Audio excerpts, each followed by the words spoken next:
Hi hello welcome back to my YouTube channel. ನಾನು ನಿಮ್ಮ ಪ್ರೀತಿಯ ಮಂಜುನಾಥ್ ವರ್ಷ. ನೋಡಿ ಇವಾಗ ಏನು ನೋಡ್ತಾಯಿದ್ರೆ, ಇದು ಹಬ್ಬದ ದಿವಸ ಏನು ಮಾಡಿದ್ವಿ ಅಂದರೆ ರಂಗೋಲಿ ಎಲ್ಲ ಹಾಕಿದ್ವಿ ಶನಿವಾರನೇ. ಆಮೇಲೆ ಭಾನುವಾರ ಬೆಳಗ್ಗೆನೇ ಬೇಗ ಎದ್ದು ಎಲ್ಲರೂ ಎಣ್ಣೆ ಸ್ನಾನ ಮಾಡಿ ಆಮೇಲೆ ಬಾಗಿಲಿಗೆಲ್ಲ ತೋರಣ ಕಟ್ಟಿ ಆಮೇಲೆ ಪೂಜೆಗೆಲ್ಲ ಕೊಟ್ಬಿಟ್ಟು ಬಂದು ಆಮೇಲೆ ಸ್ವಲ್ಪ ಅಡುಗೆ ಹಬ್ಬದ ಊಟ ಮಾಡಿ ಎಲ್ಲರೂ ಕೂಡ ಹಬ್ಬದ ಅಡುಗೆನ ಮಾಡಿ ಊಟ ಮಾಡಿ ಆಮೇಲೆ ಇವಾಗ ಒಬ್ಬಟ್ಟು ತಟ್ಟೋಣ ಅಂತ ತಡ್ತಾಯಿದ್ದೀನಿ. ನಿಮಗೂ ಕೂಡ ಇದನ್ನು ವಿಡಿಯೋನ ಶೇರ್ ಮಾಡಿದ್ರೆ ಸ್ವಲ್ಪ ಹೆಲ್ಪ್ ಆಗುತ್ತೆ ಅನಿಸ್ತು. ಅದಕ್ಕೋಸ್ಕರ ನಾನು ಕೂಡ ಈ ವಿಡಿಯೋನ ಶೇರ್ ಮಾಡೋಣ ಅಂತ ಈ ವಿಡಿಯೋ ಮಾಡಿದ್ದೀನಿ.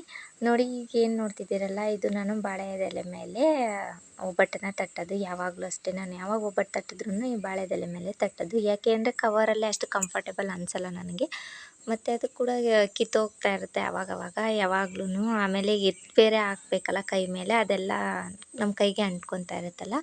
ಅದಕ್ಕೋಸ್ಕರ ನಾನು ನೋಡಿ ಈ ಥರ ಸಿಂಪಲ್ಲಾಗಿ ತಟ್ಟೋದನ್ನು ಕಲ್ತ್ಕೊಂಡಿದ್ದೀನಿ. ಏನಿಲ್ಲ, ಒಂದು ದೊಡ್ಡದು ಬಾಳೆ ಎಲೆ ಇರುತ್ತಲ್ಲ, ಅದನ್ನು ಅರ್ಧಕ್ಕೆ ಸೀಳ್ಬಿಟ್ಟು ಆಮೇಲೆ ಅದನ್ನು ಉಲ್ಟಾ ಹಾಕ್ಕೊಂಡು ತಟ್ಟಬೇಕು. ಏಕೆಂದರೆ ಸೀದಾ ಹಾಕ್ಕೊಂಡು ತಟ್ಟೋದ್ರಿಂದ ಅದು ಏನಾಗುತ್ತೆ ಅಂದರೆ ಅದೇ ಮಾರ್ಕೆಲ್ಲ ಹಂಗಂಗೆ ಬರುತ್ತೆ. ಉಲ್ಟಾ ಹಾಕೋದ್ರಿಂದ ಅದು ಮಾರ್ಕೇನು ಅಷ್ಟಾಗಿ ಬರೋದಿಲ್ಲ ಎಲೆದು.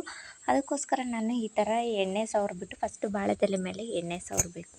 ಆಮೇಲೆ ಉಂಡೆ ಹಾಕ್ಕೊಂಡು ಸ್ವಲ್ಪ ಅದನ್ನೆಲ್ಲ ಹೂರಣ ಎಲ್ಲ ಅದ್ರೊಳಗಡೆಗೆ ಹಾಕಿ ನೀಟಾಗಿ ಮೈದಾನ ಈ ಥರ ಸ್ಪ್ರೆಡ್ ಮಾಡಬೇಕು ಕೈಯಲ್ಲಿ. ಏಕೆಂದರೆ ನಾವು ಸ್ಪ್ರೆಡ್ ಮಾಡಬೇಕಾದ್ರೂ ಅಷ್ಟೇ, ಒಂದೇ ಕಡೆ ಸ್ಪ್ರೆಡ್ ಮಾಡೋದ್ರಿಂದ ಅದೇನಾಗುತ್ತೆ ಅಂದರೆ ಒಂದೇ ಕಡೆ ಹೂರಣ ಎಲ್ಲ ಬಂದುಬಿಡುತ್ತೆ. ಆಮೇಲೆ ಕೆಲವೊಂದು ಕಡೆ ಬರೀ ಹಿಟ್ಟು ಮಾತ್ರ ಇರುತ್ತೆ. ಅದಕ್ಕೋಸ್ಕರ ನೀಟಾಗಿ ಎಲ್ಲ ಕಡೆಯೂ ಸ್ಪ್ರೆಡ್ ಮಾಡಬೇಕು. ಇವಾಗ ನಾನು ಯಾವ ರೀತಿ ತೋರಿಸಿದ್ದೀನಲ್ಲ ಆ ಥರ ಸ್ಪ್ರೆಡ್ ಮಾಡಿದ್ರೆ ಚೆನ್ನಾಗಿ ಬರುತ್ತೆ. ನಿಜವಾಗ್ಲೂ ಈ ಬಟರ್ ಪೇಪರು ಅದು ಇದು ಅಂತಾರಲ್ಲ, ಆ ಪೇಪರ್ಗಳಿಗಿಂತ ಈ ಬಾಳೆದೆಲೆ ಇದ್ದರೆ ತುಂಬಾ ಒಳ್ಳೆಯದು. ಏಕೆಂದರೆ ಯಾವುದೇ ಕೆಮಿಕಲ್ ಕೂಡ ಇರೋದಿಲ್ಲ, ಯಾವುದು ಇರೋದಿಲ್ಲ.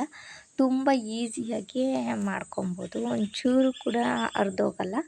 ಒಬ್ಬಟ್ಟು ಮಾತ್ರ ಸೂಪರಾಗಿ ಬರುತ್ತೆ. ನೀವು ಯಾವ ರೀತಿ ತಟ್ತೀರಾ ಆ ಥರ. ನೋಡಿ ಈಗ ಇನ್ನೊಂದು ಹಾಕಿ ತೋರಿಸ್ತಾ ಇದ್ದೀನಿ. ಎಷ್ಟು ಅಗಲ ಬೇಕಾದರೂ ದೊಡ್ಡ ಎಲೆ ತೊಗೊಂಡ್ರೆ ಇನ್ನೂ ಅಗಲ ಬೇಕಾದ್ರೂ ಮಾಡ್ಕೊಬೋದು. ನಮಗೆ ಸಾಕು ಇಷ್ಟೇ ಅನ್ನಿಸ್ತು. ಅದಕ್ಕೋಸ್ಕರ ನಾನು ಚಿಕ್ಕ ಎಲೆನೇ ಕುಯ್ಕೊಂಡು ಆಮೇಲೆ ಮಾಡ್ತಾಯಿದ್ದೀನಿ. ನೋಡಿ ಈ ಥರ ಮಾಡ್ತಾಯಿದ್ದೀನಿ. ಇನ್ನೊಂದು ಹಾಕಿ ತೋರಿಸ್ತೀನಿ ಇವಾಗ ಯಾವ ರೀತಿ ಮಾಡೋದು ಅಂತ. ನೋಡಿ ಇವಾಗ ತಟ್ಟಿ ತೋರಿಸ್ತೀನಿ. ನೋಡಿ ಯಾವ ರೀತಿ ನಾನು ಎಲ್ಲ ಕಡೆ ಸ್ಪ್ರೆಡ್ ಮಾಡ್ತೀನಲ್ಲ ಅದೇ ರೀತಿ ನೀಟಾಗಿ ಸ್ಪ್ರೆಡ್ ಮಾಡಿದ್ರೆ ನಿಮಗೂ ಕೂಡ ಬಾಳೆದೆಲೆ ಮೇಲೆ ಈ ಒಬ್ಬಟ್ಟು ಅನ್ನೋದು ತುಂಬ ಸೂಪರಾಗಿ ಬರುತ್ತೆ. ಹಬ್ಬಕ್ಕೆ ಎಲ್ಲರ ಮನೇಲೂ ಒಬ್ಬಟ್ಟು ಮಾಡೇ ಮಾಡ್ತೀರಲ್ಲ, ಅದಕ್ಕೋಸ್ಕರ ಈ ಸಿಂಪಲ್ ಟ್ರಿಕ್ನ ನಾನು ಇವತ್ತು ನಿಮ್ಮ ಮುಂದೆ ಇಡ್ತಾಯಿದ್ದೀನಿ. ಯಾರಿಗೆಲ್ಲ ಈ ವಿಡಿಯೋ ಇಷ್ಟ ಆಗಿದೆ ಪ್ಲೀಸ್ ಒಂದು ಲೈಕ್ ಮಾಡಿ ಮತ್ತು ಸಬ್ಸ್ಕ್ರೈಬ್ ಆಗಿ ನನ್ನ ಚಾನಲ್ಗೆ. ಯಾರೆಲ್ಲ ಸಬ್ಸ್ಕ್ರೈಬ್ ಆಗಿಲ್ಲ ಅವರು, ಮತ್ತು ಆ ಬೆಲ್ ಐಕನ್ನ ಕ್ಲಿಕ್ ಮಾಡಿ. ಸೊ ಪ್ಲೀಸ್ ನಾನು ಹಾಕುವಂಥ ವೀಡಿಯೋಸ್ಗೆಲ್ಲ ಪ್ಲೀಸ್ ಒಂದೊಂದು ಲೈಕ್ ಕೊಡಿ. ಹೀಗೆ ಲೈಕ್ ನನ್ನ ವೀಡಿಯೋಸ್ನ ಕೊನೆವರೆಗೂ ನೋಡಿದ್ರೆ ನಿಮ್ಗೆ ಯಾವುದಾದ್ರು ಒಂದೊಂದು ಟಿಪ್ಸ್ ಇದ್ದರೆ ಹೇಳ್ತಾ ಇರ್ತೀನಿ. ಮತ್ತು ಅದೆಲ್ಲ ಆಯಿತು, ಒಬ್ಬಟ್ಟೆಲ್ಲ ಆದಮೇಲೆ ತಿಂದಮೇಲೆ ನಾವೆಲ್ಲ ಮನೆ ಹಿಂದ್ಗಡೆ ಹೂವಿನ ಗಿಡ ಹಾಕಿದ್ವಲ್ಲ, ಅಲ್ಲಿ ಒಂದಷ್ಟು ಫೋಟೋಶೂಟ್ನ ಮಾಡ್ಕೊಳ್ಳೋಣ ಅಂತ ನಾವೇ ಫೋಟೋಶೂಟ್ನ ಮಾಡ್ಕೊತಾ ಇದ್ವಿ.